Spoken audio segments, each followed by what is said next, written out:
The harder you try to manifest something, the longer it takes. Unfortunately, this is something that we are all very familiar with.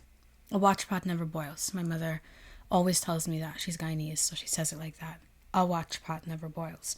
This is true in two ways. First being your perception of time. If you stare at the same spot on a wall for 30 minutes, it'll feel as though you just lived through 60 minutes. And secondly, scientifically, it is absolutely true. We do slow down our manifestations by obsessing over them. And I'm going to explain why in this video, and more importantly, what we all should be doing instead. Before I get into the meat of this video, I'm going to clarify one thing.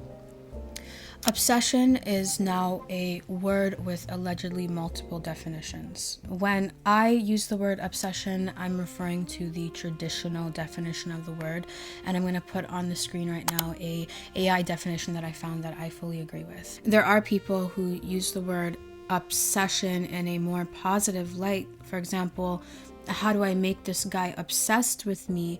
Whether they mean it literally or not, but when I hear that word, my mind connects it to stalker, and I just do not have the bandwidth for that situation at this point in time.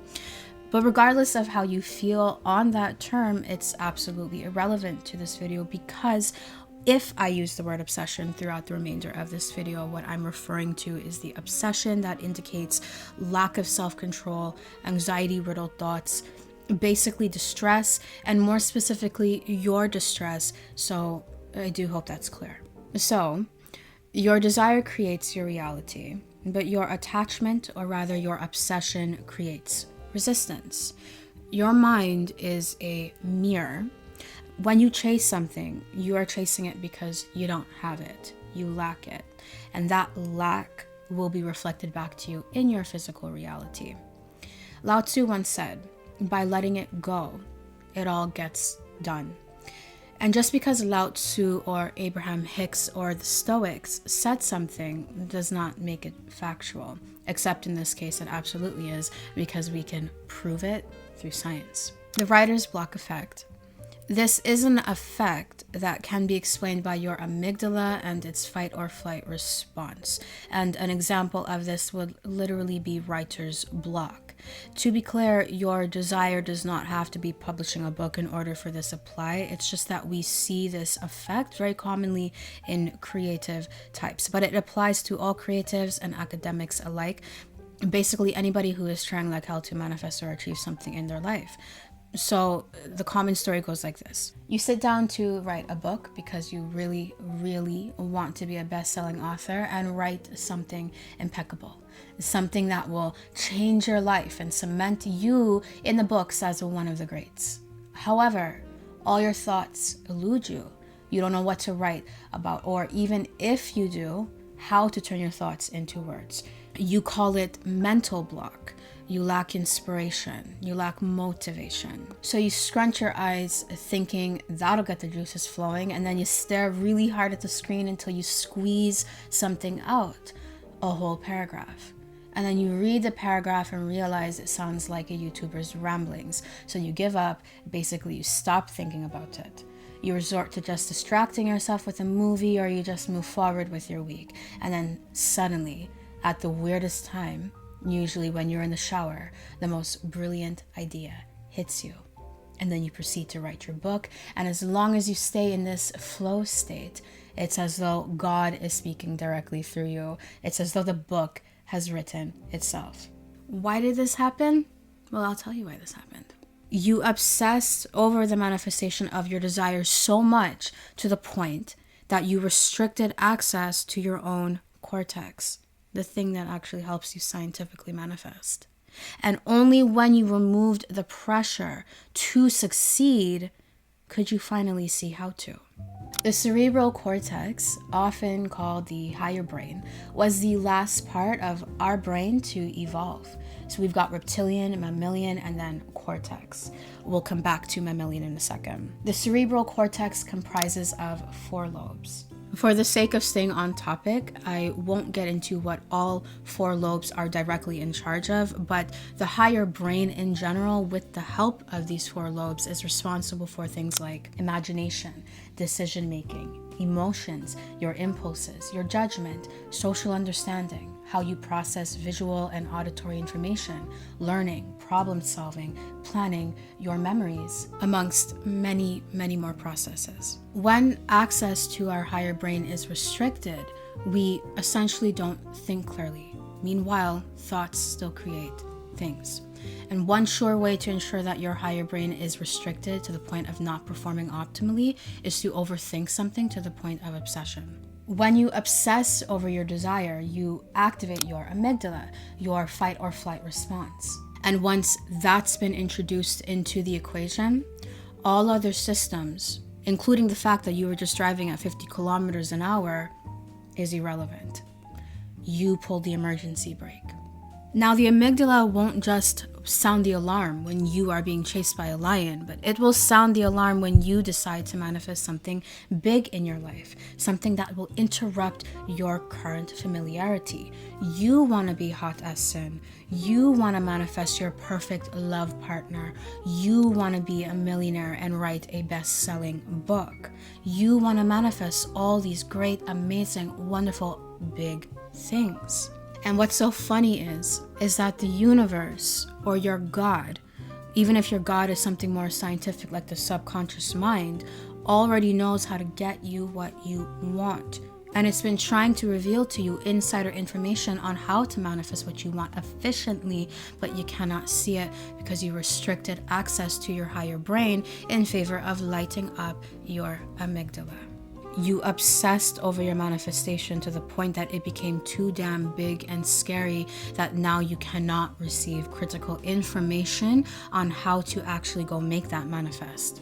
The amygdala, our fight or flight response, evolved as a means to help us survive out in the wild when we were about to be eaten by bears and tigers and lions. Now we no longer face those threats under normal circumstances, but it will still alert us to danger when it senses a threat to our familiar circumstances, the known. And unfortunately, hun, your idyllic reality is the unknown.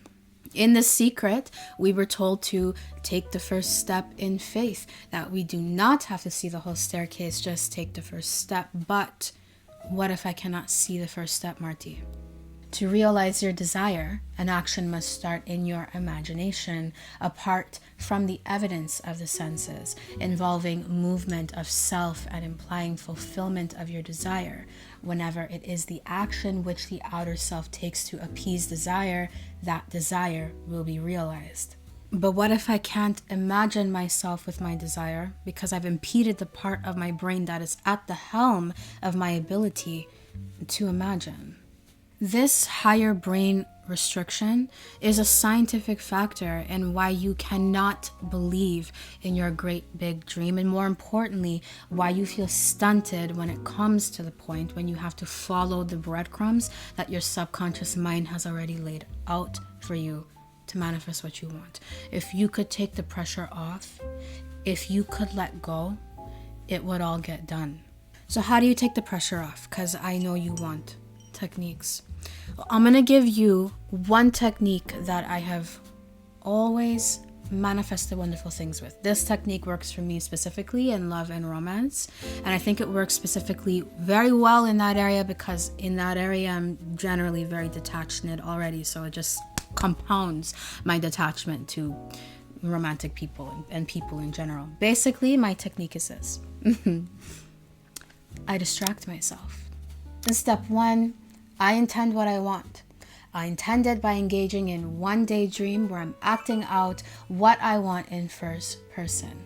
I get really enveloped in this daydream, utilizing as many senses as I can, just like Neville Goddard taught me. Believe it or not, in imagination, my sense of sight is not that strong. So whenever I visualize or I daydream, I rely mostly on my sense of smell and on my sense of sound. Step 2, I scatter my seed. After you've intended what you want, What will normally happen next is that you will receive one inspired thought. Go do that inspired thought.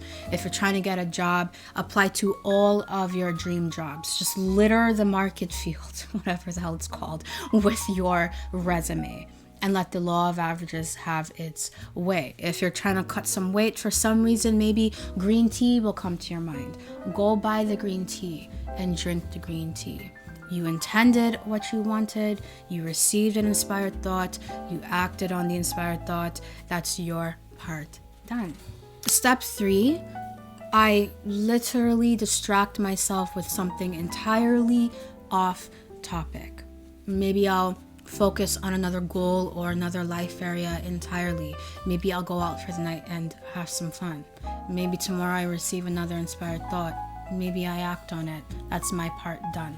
I'm letting the energy flow through my brain and into my life. I'm letting the thoughts come. I'm acting on the ideas. I'm distracting myself from how much I really want this thing that I physically lack. I'm replacing my helpless, obsessive thoughts with logical proof that I am aligning with what I want. So what is there to obsess over? It's happening. I can see the changes.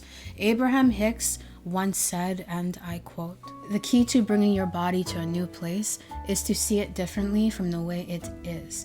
It is necessary that you focus upon the body that is coming and distract yourself from the negative aspects of your current physical body. For as long as you are seeing your body as it is, you are contradicting the vibration of the idea of a slender body. You cannot create a new reality while looking at your current reality. It is all about vibrational alignment.